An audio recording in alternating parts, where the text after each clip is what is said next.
Hello YouTuber family, તમારું સ્વાગત છે પ્રાચી મોદીન ફેમિલીમાં। તો આજે બનાવીશું ટામેટા લસણની ચટપટી ચટણી, જે તમે પરોઠા સાથે, બાજરીના રોટલા સાથે ને ભાખરી સાથે ખાઈ શકો છો।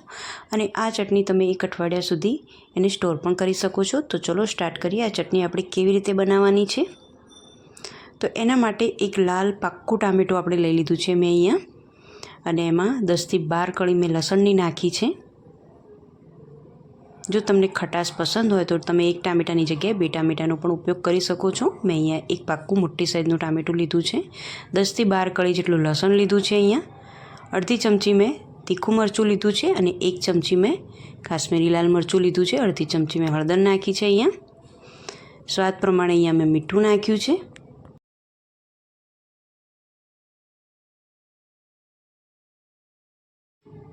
આમાં 2 થી 3 ચમચી જેટલું મેં પાણી નાખ્યું છે, એટલે વ્યવસ્થિત ક્રશ થઈ જાય।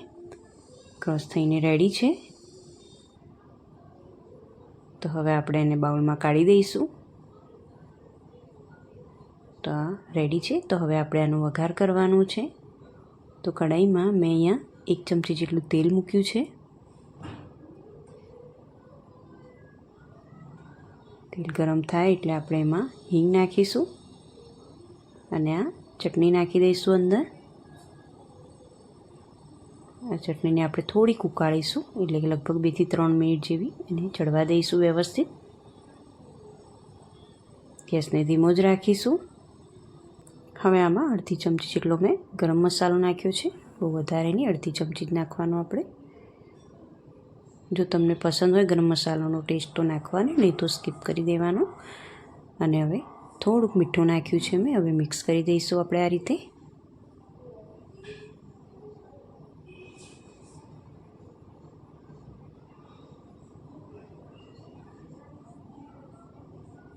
તો બસ લગભગ 2 થી 3 મિનિટ જેટલું આપણે એને રાખવાનું છે, ને હવે હું ગેસ બંધ કરી દઈશ। હવે આપણે ઉપરથી ઘીનો વઘાર કરીશું આમાં। તો આમાં મેં લગભગ 2 થી 3 ચમચી જેટલું ઘી મૂકી દીધું છે। ઘીને બરાબર આપણે ગરમ થવા દેવાનું છે।